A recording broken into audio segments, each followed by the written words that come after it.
assim lá, não. O Corinthians realmente ficou com o pior confronto entre os clubes brasileiros. Mais pedreira. Na Sul-Americana. Não também que seja um confronto que o Corinthians não consiga vencer, né? Esse Corinthians reestruturado que a gente está vendo aí. Já começa sob pressão também, né? Como estamos falando aqui. Já começa pressionado, né? Eu acho que vem com um grande reforço, principalmente do Carille, né? É um treinador que já conhece o clube há muito tempo. Que conhece parte do elenco, a outra parte foi vendida nesse meio tempo quando ele saiu, mas exatamente, mas ele tem, eu acho que ele tem, o fato dele conhecer o clube é bom para ele conseguir montar esse elenco que pode ser não ser tão caro, mas que pode chegar longe, né? Ele já fez isso com elencos mais limitados no Corinthians, então acho que é o grande reforço do Corinthians para 2019 é o Carille. Que provavelmente está opinando nessas contratações, né? Por exemplo, quando ele chegou ao aeroporto, eu estava apresentando a troca de passes naquele momento, ele deu a ficha completa do Ramiro, do Grêmio. Do Ramiro, que foi uma grande contratação. Que já tinha sido a contratação já anunciada, então significa que ele estava observando o jogador, né? Estava provavelmente, né, envolvido. E, obviamente, deve ser o caso também do Sornosa. Ele falou disso, que ele está conversando o tempo todo com a diretoria corintiana, desde que ele foi contratado, né, contactado, ele está participando de toda a montagem do elenco. O Corinthians tem 34 atletas nesse momento, é um elenco bem recheado, né, mas o Carille não vai querer, óbvio, trabalhar com todos esses jogadores, então ele está decidindo quem pode ser emprestado, quem entra em negociação e quem ele quer para a equipe para o ano que vem, para 2019. Ele está em São Paulo, né, como o Barreto falou, ele chegou aqui em São Paulo nesse fim de semana, fica essa semana toda aqui para poder finalizar as negociações do Corinthians, aí no fim de semana vai para Sertãozinho, ficar com o papai lá, com a mamãe, curtir a família um pouquinho. Carille deve estar com saudade. Fabiola, obrigado pela participação no Redação Sport TV. Até a próxima. Um beijo, queridos. Bom trabalho aí. Valeu. Nós vamos de São Paulo para Porto Alegre falar com o Diogo Olivier, ainda sobre esse tema aí do sorteio dos times brasileiros na Libertadores. Definida, Diogo, pela 0 hora, sob o ponto de vista daí, de como você diz, da província de São Pedro, do Rio Grande do Sul, como dupla em grupos cascudos. Bom dia, bem-vindo à redação. Bom dia, Barreto, bom dia para todo mundo. Tem sempre aquela história do grupo da morte, né, que eu acho meio assim dramático demais, né? Mas que Inter e Grêmio, especificamente aqui da nossa província de São Pedro do Rio Grande do Sul, os dois times deram muito azar. Olha, vamos comer. O Grêmio, então, era cabeça de chave. Quer dizer, em tese, o cabeça de chave tem mais chance de ficar num grupo mais suave, digamos assim, justamente porque escapa dos cabeças de chave, é claro, né, que são os times mais fortes. Mas não, o Grêmio pegou ainda o Rosário Central, que é o atual campeão da Copa da Argentina, que já eliminou o Grêmio em 2016, ganhando os 2 jogos, inclusive. Tem o mesmo centroavante, que fez 3 gols naqueles jogos, né, naquele enfrentamento de oitavas de final. Pegou um grupo super complicado.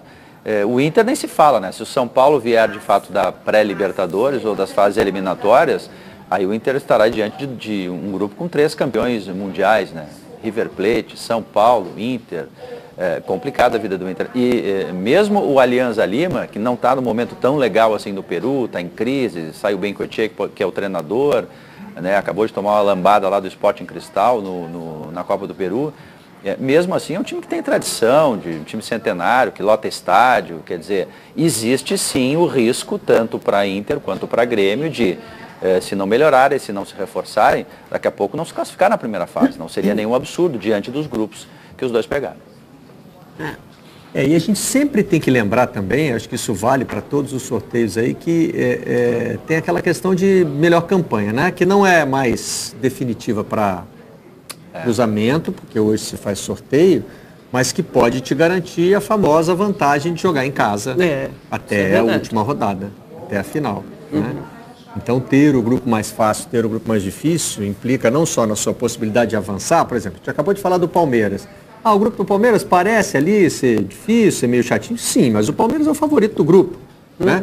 A questão a gente acredita que o Palmeiras vai passar, mas será que ele vai ter que negociar muito ponto para passar?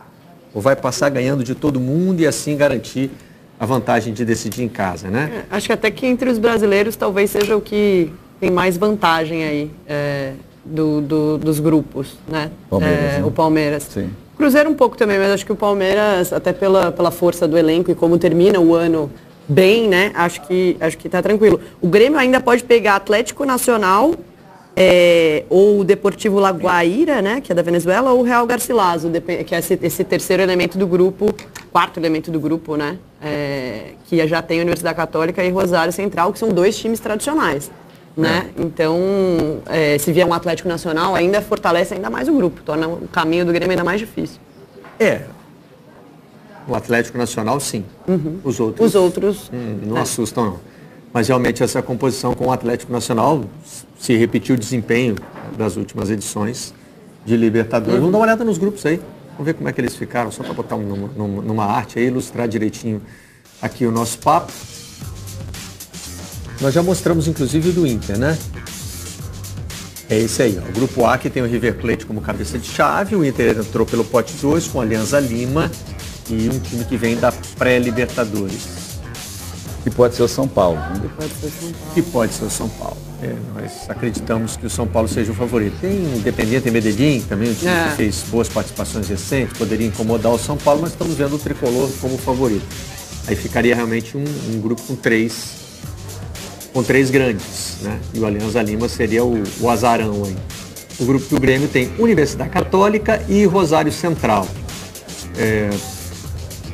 E aí já vimos aqui do G3 aí quem é que pode vir. Não assusta tanto, né? Mas muito interessante esse grupo, na verdade, né? Universidade Católica, um time tradicional do Chile, né? E o Rosário Central também um time tradicional do futebol argentino.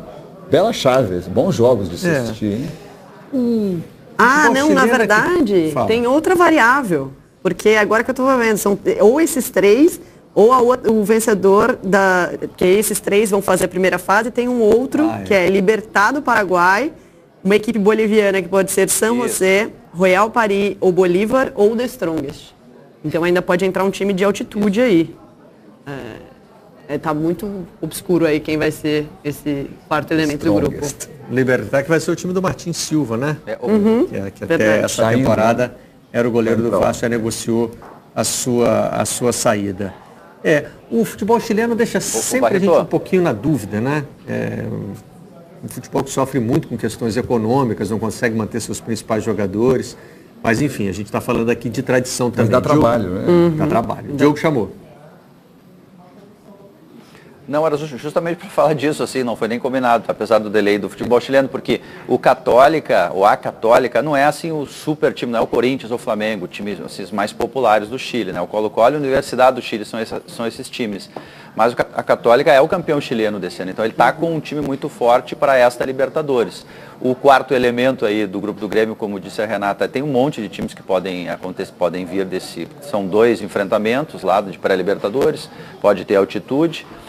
Mas é um grupo forte por isso. A Católica, em tese, não é assim o time popular, o grande time do Chile, mas é o atual campeão chileno. E tem um elemento interessante também na questão do Inter, que se de fato a primeira fase for River e Inter, no caso do Inter, como o River está suspenso com 2 mandos de campo, o Inter poderá talvez jogar com portões fechados no Monumental de Nunes, né? Que não deixa de ser uma suavização, digamos, desse grupo pedreira que o Inter pegou. Mas a Conmebol, sendo Conmebol ontem, foi uma coisa muito maluca, porque depois que o sorteio dos grupos foi feito, se colocou no site uma primeira tabela que estava errada. Rapidamente lá os repórteres perceberam que o chaveamento, que também estava no site da Conmebol, indicava que os cabeças de chave estreassem em casa e não fora de casa, embora isso já tivesse acontecendo outras vezes. Quer dizer, foi a Conmebol sendo Conmebol, acabou não estando totalmente confirmado ainda a tabela dos jogos, pode mudar ou pode não mudar, a Conmebol sendo Conmebol. Bom, tem reações aqui dos internautas. O Vitor Lourenço está lembrando que o Defensa e Justiça é o atual vice do Campeonato Argentino. O Campeonato Argentino é muito louco, né? Mas, de qualquer forma, não deve ser moleza para o Botafogo. Essa é a avaliação que a gente faz aqui também, né? E o Corinthians, na Sul-Americana, pegou o adversário que, teoricamente, é o mais difícil e que o Botafogo pode ter também uma pedreira pela frente. O Maidon Jonas Miller bate de novo naquela tecla. Quem precisa temer são os outros times do grupo. O Grêmio nos últimos 2 anos foi campeão e semifinalista, concordo, tá certo. A gente só está aqui do nosso ponto de vista, do ponto de vista de quem olha para os times brasileiros, tentando entender o grau de dificuldade de cada grupo, né? Mas vale aquela lógica da entrevista do Lugano. Também quem viu lá o nome do Grêmio sair no seu grupo ficou preocupado. É lógico, claro. Tem toda a razão. E o Racing é líder do argentino, então também é uma preocupação para o Corinthians. Não é o mais tradicional da Argentina, mas também é líder e tem ido bem. Exatamente. Bom, nós vamos ouvir o diretor de futebol do Grêmio, o Deco Nascimento, falando sobre o grupo. Pessoal, para você que não acredita que dá para ganhar dinheiro com a internet, aqui eu estou na minha página principal, onde hoje já ganhei R$ 1.360, ontem 651. Só nesse mês de dezembro eu já ganhei R$ 4.535, no mês anterior até o dia 6 eu tinha ganhado R$ 2.462, então nesse mês de dezembro eu já estou melhor do que no mês de novembro. E aí aqui o meu saldo total, 19 mil, você já vê aqui, eu tenho já disponível 7 mil, mas eu não posso tirar, porque aqui para sacar eu só posso sacar R$ 1.900 por mês. Vou te mostrar aqui, ó. No mês 11 eu saquei 1.900, no mês 12 1.900 e aí em janeiro eu estarei sacando 1.900 novamente. Então, para você ver que não é mentira, eu vou voltar aqui na página inicial, que aí muitos ficam falando, tira esse gordinho do vídeo, esse gordinho mentiroso. Então, ele não é mentiroso, dá realmente para você ganhar dinheiro pela internet, só depende de você. Então, entra aí na descrição desse vídeo e assiste aí o vídeo para você estar ganhando dinheiro também aí pela internet.